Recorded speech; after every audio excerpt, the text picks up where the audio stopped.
કુંભાર પાસેથી માટીનો નવો ઘડો આપણે લઈ આવીએ અને તે પાણીથી ભરીએ એટલે નવો ઘડો હોય એટલે પહેલીવાર એવું થાય કે પાણી તેમાંથીને જવે એટલે કે પાણીનું ટીપું પડે, ધીમે ધીમે ટીપું જે પડ્યા કરે એ ગામડાનો શબ્દ, એને કહેવાય જવવું. તો માટીના ઘડામાંથીને પાણી જવે અને એમ કરતાં કરતાં 2-3 દિવસ થાય, ઘડો ખાલી થઈ જાય. રોજ સાંજ ઢળે છે, આપણા આયુષ્યનો એક દિવસ ઓછો થાય છે.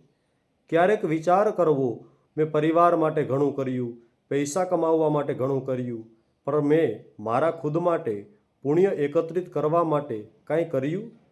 કારણ કે આપણે જ આપણો વિચાર કરવો પડશે.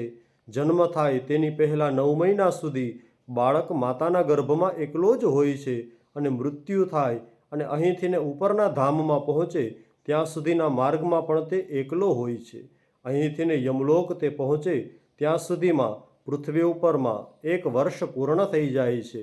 તો યાદ રાખવું, આપણે જ આપણા માટે કંઈક કરવું પડશે. કર્મનો સંગાથી કોઈ નથી, માટે સત્કર્મ સાવધાનીપૂર્વક કરવા જ પડશે.